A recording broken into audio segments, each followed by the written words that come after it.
on the board, and then we'll continue on with that and see how we do and if we can make some sense of it, okay?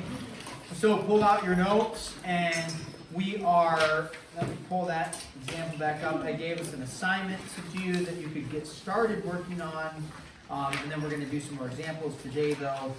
And we had, as I recall, we had done this. This stuff.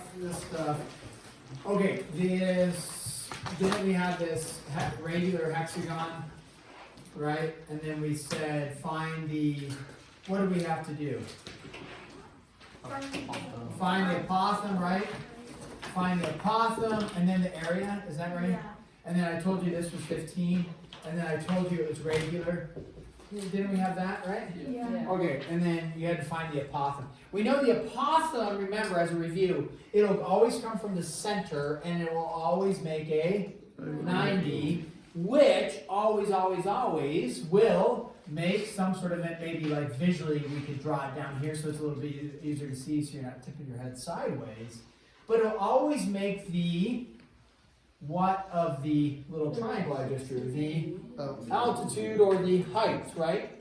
So the apothem always becomes the altitude or the height of that triangle. Now, will that triangle always be an equilateral or equiangular? It depends, right? In this case, as we discussed yesterday, was it equilateral? I think right at the end we were starting to put up some stuff on the board. I believe we had discussed that, even though the picture may not depict it right here, what do I know the base angles are? We'll call this one theta and theta. That's supposed to be 90, not a 7. What do I know theta and theta are? Equal.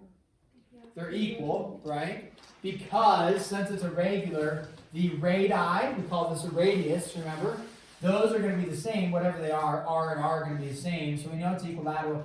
Therefore, we know this is theta and we know this is theta, right? Well, how do we know what those are? Well, we start by figuring out what, all these triangles are the same, right? So I'm going to call this top angle like alpha. How do I figure out what alpha is? It's just an unknown. We did this yesterday, right? Do half of the, little segment, I guess. Oh. No, the angle measure. We want the angle measure alpha. Oh, you do 360 divided by 5. 360 divided by, how many triangles are there, guys? 6. 6, yeah, because it's a hexagon.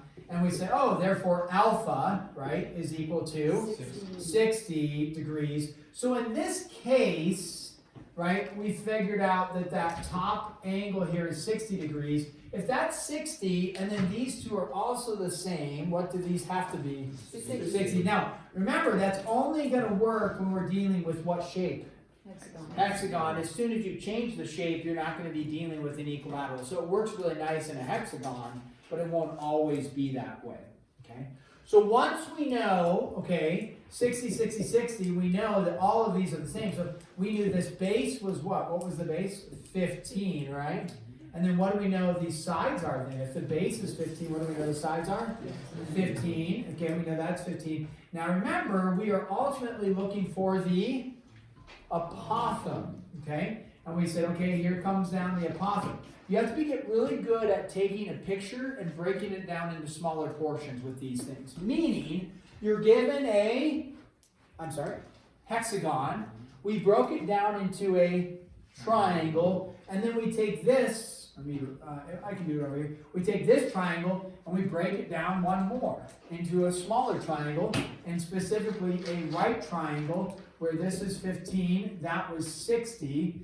And in all of these triangles, that apothem will cut this angle in half, whatever this angle is.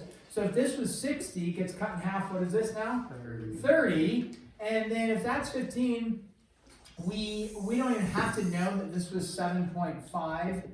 I mean, we could go off of the fact that it's cut in half here, right? Or you could go half of the hypotenuse, 7.5, or 15 over 2. You're going to see that in the book as well, right? Now, what do I know the apothem is? A is equal to, based off of the 30, 60, 90, 7.5 root 3, or what do we also see? 15 root 3 over 2. All right? So, either way. So now I've got the apothem, all right, 7.5 root 3, or like I said, 15 over 2 root 3, like that.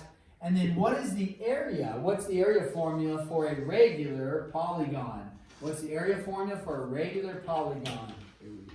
A equals perimeter times apothem. Yeah. All right, so what's the perimeter of this guy?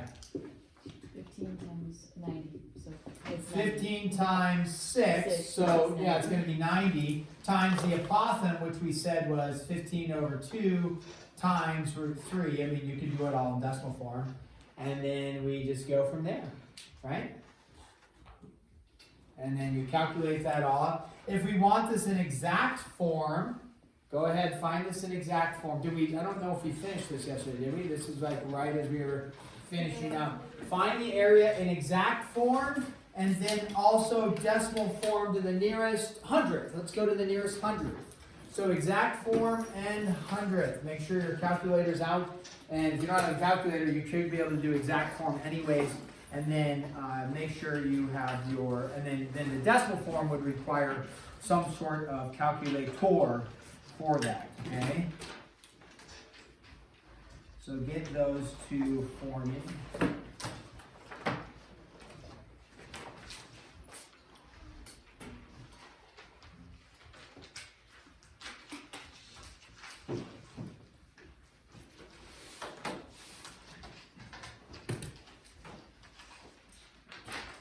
And then we will take the answers here in a moment. Check with your cheat mate. Say, hey, cheat mate, hey, cheater, what'd you get? Everybody should check with a cheat mate or a surrounding team member. I can check with you if you want. Okay, that's for the area.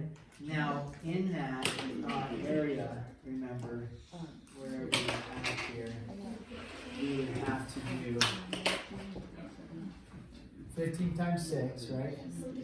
Times 15, right? But then you're going to have to divide it by 4, and then it's still multiplied by root 3. So root 3 in the exact form, you're going to have a root 3 in the answer. So all of like the 15 times that, all that divided by 4,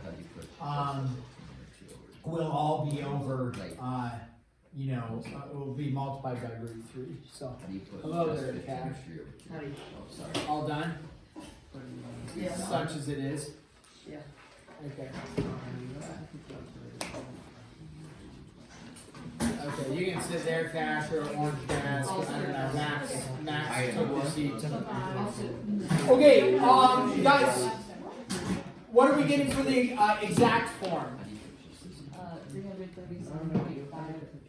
337.5.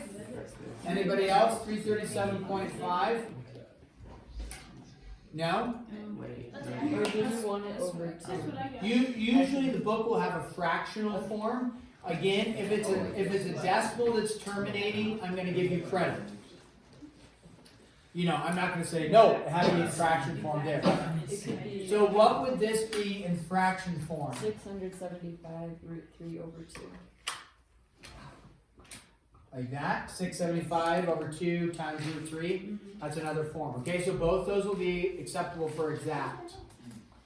Okay, now area for hundredth, you just take that and then multiply by root 3. You hit enter. And besides Olivia, she's like, 584. let's go with Max. 584 what? Yeah. 0.57? Is that correctly rounded? I didn't do it, so correctly rounded. Okay, there we go. Now, if that's a struggle for you, A, you can seek help from your neighbor. B, you can ask me later. You can ask me now. Or C,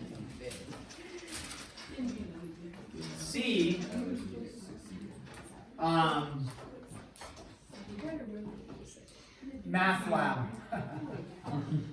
is always a good option. Hey, don't forget Math Lab meets today. Okay, so now let's do this one. Find the area. Here was what you're finding the area of: regular, pentagon. Okay, so regular pentagon,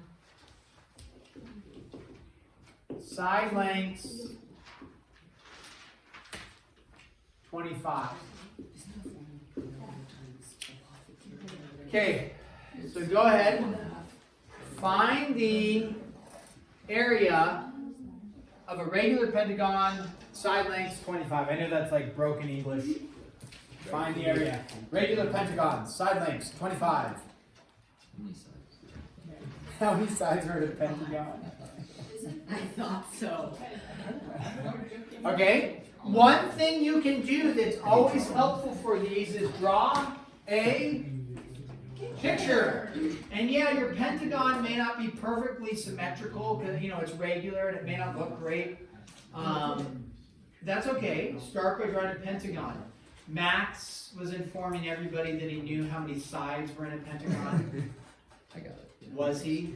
I was asking for it. Alright, Drew, how many sides in a pentagon?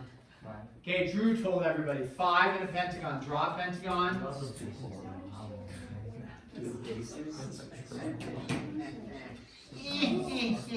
Use what we did on the hexagon. Use the same concepts to start breaking it down. Well, it's 5 sides.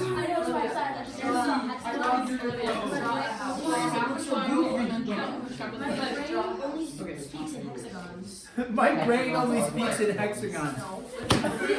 Hexagons are the bestigons. Wow. My brain only speaks hexagons. You said that each side is 25. That is really fun. Yeah, 4 pennies here. Whoa. Okay. It's a now wheat it's penny. fun. 1946. That's kind of cool. That's pretty old. Yeah. Anybody want a 1946 wheat penny? Yes. Oh! Looks like we'll have to auction that one off. Or gamble for it. For A 2 minutes. mystery bag. Heads. We'll do heads or tails later for it. See how much the last like 3 pennies went for? It's like a couple $1,000. Yeah, the Way last more than that. 3 pennies made was sold for like $70,000. They're sold for like Why would this be What kind of idiot? I don't know. You can get a penny for a cent. Okay. Here we go, guys. We got sidetracked. Let's help you out. In a hexagon, okay, how many triangles do you end up with? 6. In a pentagon, how many triangles should you end up with? 5. So even if you screw up like the picture, like you're not drawing a regular pentagon, right? You can't figure out how to draw a regular pentagon. What you know is there's 5 triangles, and they're all the same, and you can do the central angle the same way we did with the hexagon, except you're not doing. Excuse me. You're emotional there. No, I'm just burping up sausage. Sorry, Henry. Don't worry, I won't burp and blow. Keep that to yourself. I'll just. Okay. Sorry.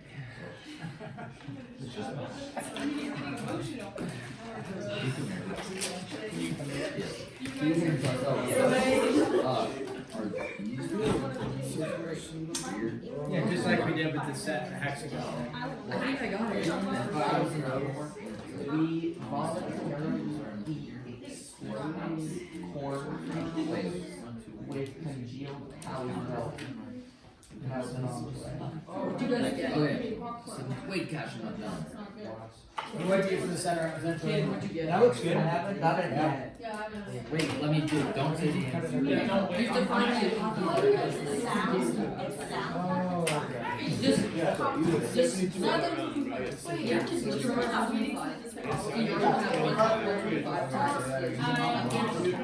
and then you just wait again. Alright, what's half of 25? Wait, well, because 5 times. It's 12.45. Because the side is 45, I split it into a 30-60-90. Well, because it, and a pizza at 90, right? So then you make that 30-60-90. Okay, there's a reasonable pentagon on the board. It's reasonable, it's not perfect, it's reasonable. Okay? You can work with that. A little better than what I saw other people doing, which is drawing a house. But I mean, either way, I told you you don't have to like draw it perfect. So. Okay. So. Let's cover this. Here we go. And we'll just see how far you got compared to me. So here. Okay. How many triangles are there? 5. Sean, what's the central angle? 72. Okay, so Sean says this is 72. How did you get 72? 360 divided by 5, because there's 5 triangles, give you 72. What do you know about these base angles? Are they 60 degrees? No, that was for a hexagon. So what are the base, can we figure out the base angles? Are these base angles equal? Yeah, you bet. So what I'm going to do is, remember I said, get good at drawing the picture. So I'm going to break this up here. That's 72. How do I figure out what this angle and this angle is? Yeah, Ethan. 180 minus 72 divided by 6. Yeah, 180, because that's how many are in there. Minus 72, so that's 108 divided by 2. Okay, so we get 54 and 54. Now, what do you know the base is? 25. Okay, now, do not start throwing around root 2s, twice as long, root 3s.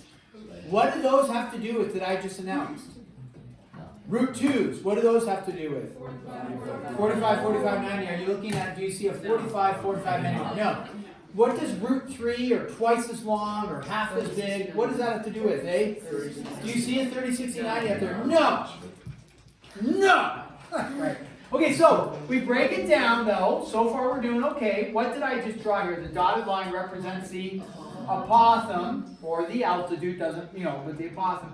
So we now break it down like this. I heard Shawnee Boy, he said, hey, 25 turns into 12.5. Don't forget the math lab, guys. It meets today. So half of 25 is 12.5. Okay, and so then we know this angle stays at, what does this base angle stay as? 54. I'm looking for A. What does this turn into? 36. Okay. You don't need to raise your hand, but if you got there, way to go. That's awesome. That's great. It's good work. At this point, there was some scrambling, and I was hearing some 30, 60, 90 language. I was hearing some 45, 45, 90 language, maybe. Didn't actually hear any 45, 45, 90. I heard 30, 60, 90, which would make sense that your brain is telling you, oh yeah, 30, 60, 90. Oh yeah, 30, 60, 90, even though they're not the same numbers. Okay, what do we do here? Is it a 30, 60, 90? No, do you know any special, there are special relationships, but do you know them? No. Are you ever going to have to memorize the special relationship between a 36, 54, 90? No. The only two that you need to memorize is a 30, 60, 90 and a 45, 45, 90. Okay, so now we look at this. If there's no special relationship, there is a potential, what theorem that you might gravitate towards? Pythag. You might gravitate towards Pythag theorem. The issue in Pythag theorem, if you want to solve for A, what else do you need? You need the hypotenuse. You need what? R. I'm calling that R because this is called a radius in a regular polygon. Okay, so if this is 25, does that mean this is 25? No, does not mean that. So your brain wants to make a connection because you're like, I need some more information. And that's the thing is, what do you need? More information. So we're done. No, I'm going to give you those. The reason why I set it up this way is exactly what I hoped for. Some of you went, maybe got to here, and then you went 30, 60, 90. which is natural because you're like, I need to solve it, I need information, this works, but it actually doesn't. So if you have this, what you could do from here is trigonometry, which we haven't learned, but we will, which would be sine, cosine, and tangent. And you can actually work with, there's a way to, with your calculator, it will find the ratios for you. It memorizes every ratio of every right triangle for you. It's incredible.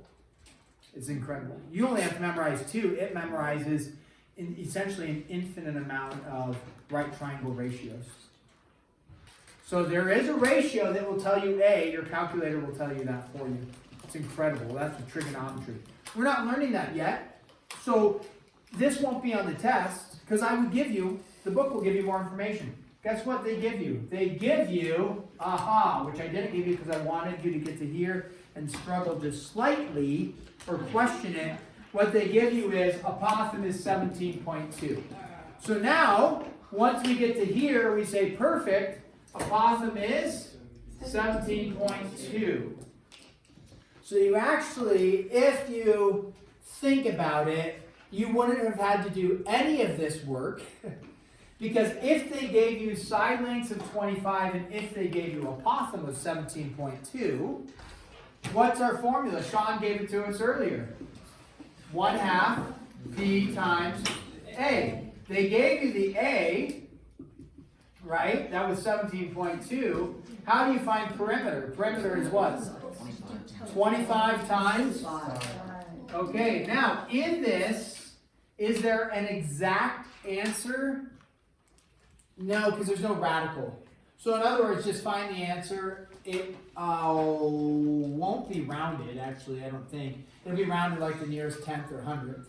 And so you just punch that into your calculator, you hit enter, and what do you get for A? Thousands of, or for A.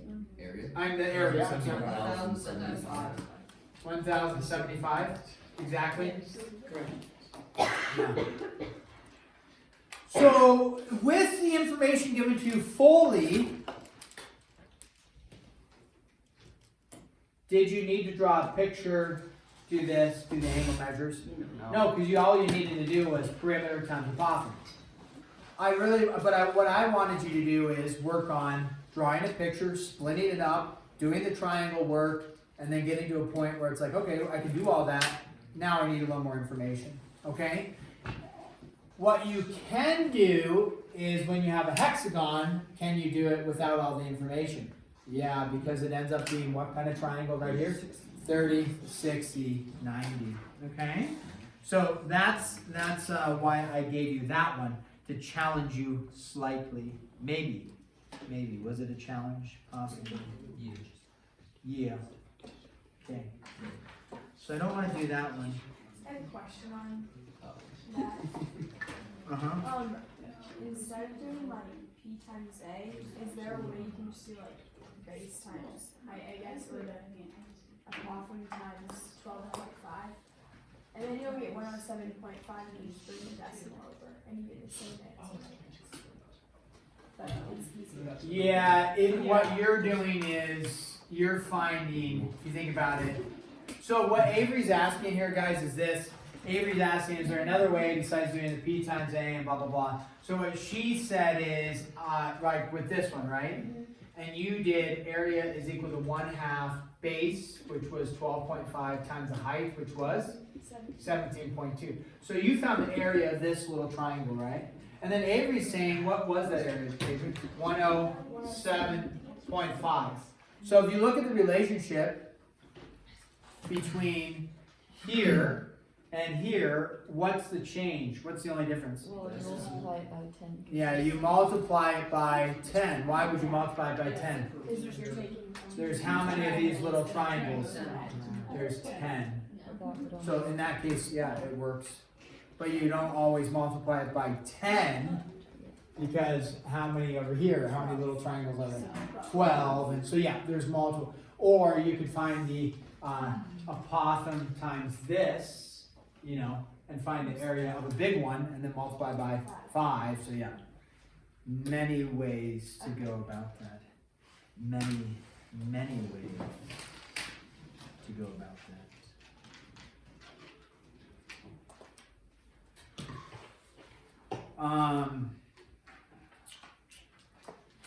That's interesting. That's also interesting. I don't think we need that. I don't think we need that. We have hammered on. Yeah, you there? Can I just go to the bathroom? You may. So we've hammered on all those things, so that's good. We talked about central angles, talked about all that. So again, just a quick review. What you would need here is you would need for like this type of one, you have to have the apothem. But do you have to have an apothem for a hexagon? No. So you're probably going to see one of those on the test for sure. Okay. What I'd like to do is get started briefly on 7.6. Because we remember it's block day, so we have a whole other X amount of time. We're going to do part of 7.6, and then what is due tomorrow? Nothing, because you won't be here. So what will we do on Monday? 7.5, 7.6, we're at least going to talk about a little bit, and I won't make that due Monday as well. Then we'll have some time for homework in the second half. So when the bell rings in like 7 minutes, we can take a break, get up, take a break, and then come back, and then we'll keep going. Yeah. Yes, mid-chapter assessment corrections are also due on Monday. So let me actually pause or hit stop on the video, and then we'll